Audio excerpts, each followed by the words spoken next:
مثلا استاد در همین شما را این نقطه ذکر کردید، مثلا اینا ادعاها میکنن که ما مثلا تاجیکیم و تاجیکگراییم که نجاتی و اون طرف باید بریم، یا اینکه سکولاریم و خب جشن صده و جشن مثلا هزارها جشن دیگر را چی میکنن، ما یعنی فارسیم و فلان. اما سوال اینجاست که چرا مثلا اینا از حروف فارسی میترسن؟ اگر او قدر اصلیت دارن، او قدر میخواهن که ادعاها میکنن که ما تاجیکیم، چرا به حروف فارسی بر نمیگردن؟ یعنی این ترس از کجاست که با همون مثلا خب بگیریم که رحمانوف سالهاست که ادعا میکند که من رحمانم، دیگر رحموف شاگرفتم، من دیگر روس نیستم، کمونیست نیستم، در صورتی که نوارهای واضحش راست که میگه که من اعضای حزب کمونیستم. یعنی نوارش به زبان روسی موجود است، اگر لازم باشه برای شما این را میفرستم ترجمه کرده.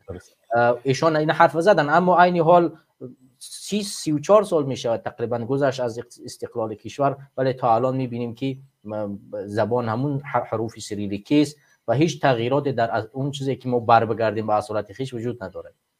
بله، ببینید این تنها در تاجیکستان نه، در خیلی از کشورهای اسلامی این کار رو انجام دادن. مثلا در ترکیه آمدن زبان رسم الخط عربی یا فارسی که در اونجا معمول بود در زمان حکومت عثمانی‌ها، این رو عوض کردن به لاتین.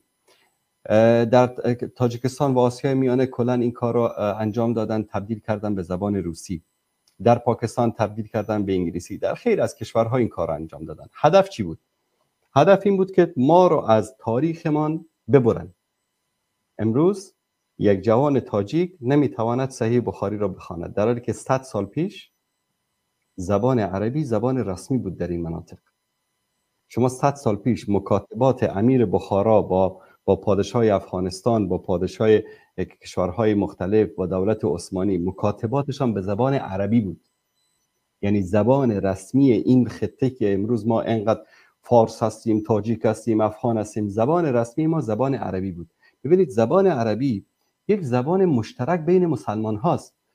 اسلام با هویت ما کار ندارد، با نژاد ما کار ندارد، بلکه میگه ما رو خطاب قرار میده، بلکه احترام میگذاره به نژاد ما. میگه که یا ایها الناس انا خلقناکم من ذکر و انثى وجعلناکم شعوبا و قبائل لتعارفوا ان اکرمکم عند الله اتقاکم.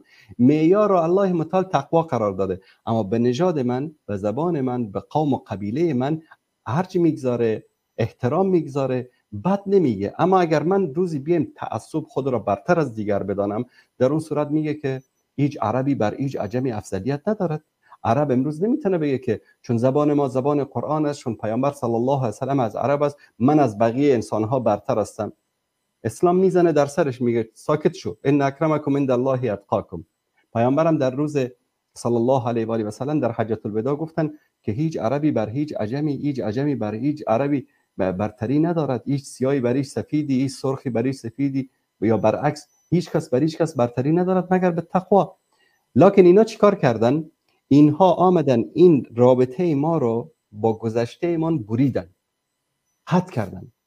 امروز یک جوان تاجیک نه کتب امام ترمذی را خوانده میتواند، نه کتب امام بخاری و مسلم را خوانده میتواند، نه از فرهنگ و ثقافت آبا و اجداد خود استفاده کرده میتواند.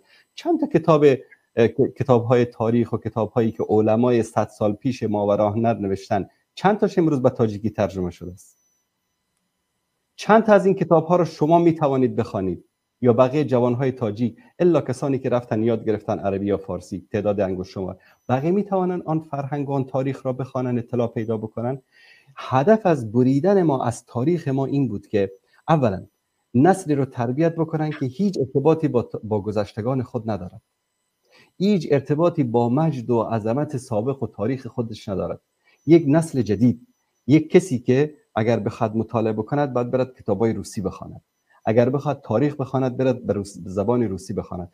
بعد آنها چیکار کردن؟ کتابهایی رو که می‌خواستن، تاریخی رو که می‌خواستن، ایدئولوژی رو که می‌خواستن، به همین زبان‌هایی که بر ما تحمیل کردن ترجمه کردن، تالیف کردن، آوردن به عنوان کتب مناهج درسی نصاب تعلیمی در مدارس به ما یاد دادن که در این کتاب‌ها، برادر از شما در تاجیکستان شاید درس خوانده باشید، آیا از تاریخ اسلام چیزی خواندید؟ آیا از چیزا؟ بله؟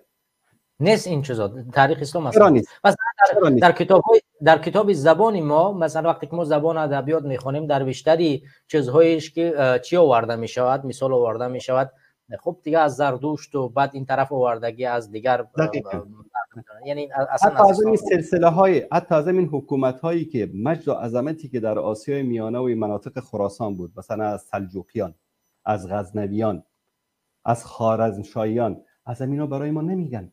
همش از کی است؟ نظریات داروین رو بیار، تاریخ اتحاد جماهیر شوروی رو بیار، تاریخ نمیدونم جهان رو بیار، چیزایی که به درد ملت ما نمیخوره، چون اونها چیزی رو خواستن به خورد جوانهای ما بدن، کودکان ما بدن که هدف اونها بود. پس نسلی رو تربیت کردن که به خاطری که زبان اجدادش رو نمیفهمید، از ثقافتش، از فرهنگش، از دینش، از ایدئولوژیش، از عقیدش، از هیچ چیزش خبر نبود. و این کار در اکثر کشورها امروز در ترکیه مثلا طرف عمرش 40-50 سال است، 100 سال پیش تاریخ خودش رو نمیفهمه. چرا نمیفهمه؟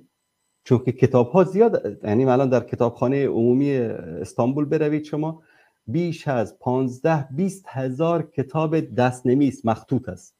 اما به کدام زبان است؟ به زبان ترکی و عثمانی، یعنی به رسم الخط عربی و فارسی نوشته شده است. امروز جوان ترک نمیتواند از کتاب ها استفاده کند. باید یک نفری پیدا شود که هم او زبان را بلد باشد، هم این زبان جدید را بلد باشد، بیاید برای ترجمه بکند. و این تعداد آدم ها شاید به تعداد انگشت شمار بیشتر نباشند در همه ترکیه، در بین 90 میلیون. پس ارتباط ملت ترک را با تاریخش، با فرهنگش، با دینش توسط تغییر دادن رسم الخط چیکار کردن؟ قطع کردن. همین کار رو در تاجیکستان کردن، در ازبکستان کردن و در خیلی از کشورهای اسلامی.